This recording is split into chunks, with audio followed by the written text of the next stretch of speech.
श्री गुरुवे नमः। मित्रों, आज हम इस वीडियो में भारतीय दर्शन के विषय में चर्चा करेंगे। भारतीय दर्शन हिंदू धर्म का प्रकृत नाम आर्ष धर्म है। बौद्ध लोग भी सनातन धर्म को इतिहास मत या ऋषि मत तथा जटी और सन्यासियों को ऋषि प्रव्रज्या में दीक्षित कहते थे।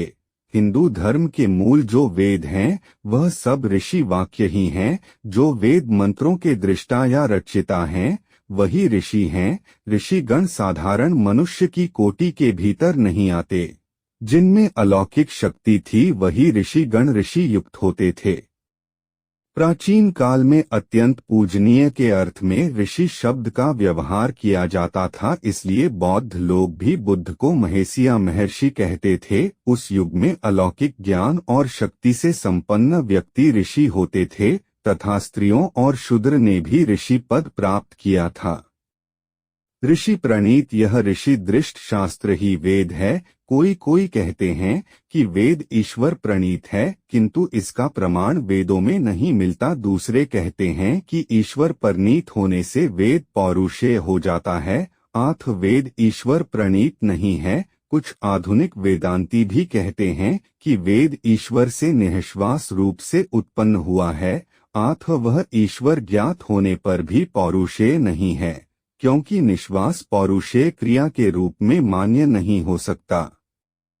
अस्य महतो भूतस्य निःश्वसित में तद यद ऋग्वेदो यजुर्वेदः सामवेदोऽयर्वाग्दिरस इतिहासः पुराण विधा उपनिषद श्लोक सूत्राण्यनु व्याख्यानानि व्याख्यानान्यस्य वेतानि सर्वाणि निःश्वसितानि। बृहदा 02410। इस श्रुति के आधार पर वेदांती और ने उक्त काल्पनिक व्याख्या खड़ी की है। यह श्रुति रूप कार्य में ही संगत बैठती है। जो शास्त्र लोक में रखे गए हैं वे मानो उसे अंतर्यामी के निश्वास रूप हैं। इस प्रकार का अर्थ यहाँ पर संगत है, नहीं तो ईश्वर के निश्वास फेंकने से ही वेदादि सभी शास्त्र बन गए, ऐसी कल्पना नितांत अयुक्त है और बालोचित भी कही जा सकती है। वेदों को ऋषिदृष्ट कहने की एक और भी व्याख्या है, जिसके अनुसार वेद का अस्तित्व नित्य है। अनादिकाल के अस्तित्व रखने वाले उस वेद को देखकर ऋषियों ने गद्य तथा पद समूह से मैं उसे व्यक्त किया। इन सभी मतों का कोई भी स्रोत प्रमाण नहीं है।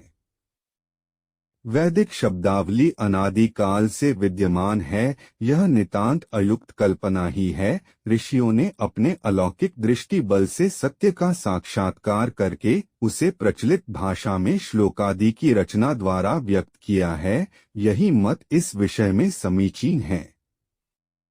ऐसे भी लोग हैं जो कहते हैं कि वेद असभ्य मनुष्य के गीत हैं। यह भी अयुक्त कुसंस्कार है। वस्तुत समग्र वेद में जो सब धर्म चिंतन विद्वान हैं, आज केशु सभ्य लोग मनुष्य उनसे कुछ भी अधिक उन्नत चिंता नहीं करते। परमार्थ विषय में वेद में जो उन्नत चिंताएं और सिद्धांत है वह पश्चात्य सभ्य मनुष्य के लिए उनके निकट पहुँचने में अभी भी बहुत देर है।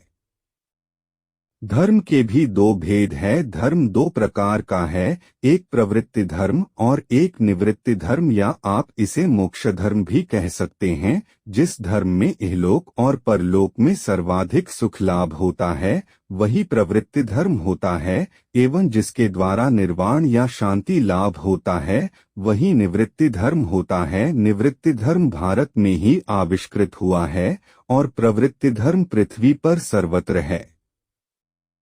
प्रवृत्ति धर्म के मूल दो आचरण है, एक ईश्वर या महापुरुष की अर्चना, दूसरा दान परोपकार मैत्री आदि पुण्य कर्मों का आचरण। इनमें अर्चना की प्रणाली मूलतः इस प्रकार है: स्तुति और श्रृंगार, धूप दीप एवं नैवेद्य। वैदिक युग से आज तक प्रचलित समस्त प्रवृत्ति धर्म के अंतर्गत यही मूल आचरण देखे जाते हैं। कर्मकांड की प्रणाली अनेक प्रकार की हो सकती है, किंतु यह मूल आचरण सभी धर्मों में समान है। वैदिक काल में अग्नि में हव्य डाल की आहुति देकर देवार्चना की जाती थी, उसके साथ दान दिया जाता था और सोमादि नैवेद्य रूप में समर्पित होते थे। यहूदियों में भी पशु मांस अग्नि में डालकर देवता की अर्चना की पद्धति थी। ईसाइयों की सैक्रामेंट एवं आहार्य ऊपर पाठ था। बहुत वर्षों से पृथ्वी पर मनुष्य का निवास रहा है। इस तथ्य को भारतीय शास्त्र का भली भांति जानते थे, परंतु इस सत्य को जानकर भी उन्होंने कल्पना का योग करके इस तथ्य का समुचित प्रयोग नहीं किया। उधर पाश्चात्य विद्वानों ने अपने संकीर्ण संस्कार वंश ईस्वी पूर्व के 2-3 हजार वर्षों के भीतर ही संस्कृत साहित्य के उद्गम की कल्पना की है। काल गणना के संबंध में भारतीय पुराणकारों की कल्पनाएं जितनी असंभव है, पाश्चात्य विद्वानों की कल्पनाएं उतनी ही संकीर्ण हैं और इसलिए दोनों ही दोषपूर्ण हैं। आथ सत्य के अनुसंधान करने वालों के लिए यही युक्तिसंगत है कि वह संस्कृत साहित्य के प्रादुर्भाव काल के संबंध में किसी निश्चित निर्णय का हठ न करें। यथार्थ काल निर्णय के अभाव में भी वैदिक और लौकिक संस्कृत के आधार पर कालक्रम का निर्धारण किया जा सकता है, परंतु यह भी सर्वत्र मान्य नहीं हो सकता, क्योंकि अनेक परवर्ती ग्रंथों की रचना प्राचीन भाषा के अनुकरण पर हुई है और साथ ही अनेक प्राचीन ग्रंथों में भी कालांतर में बहुत ही प्रक्षिप्त अंग समाविष्ट हो गए हैं।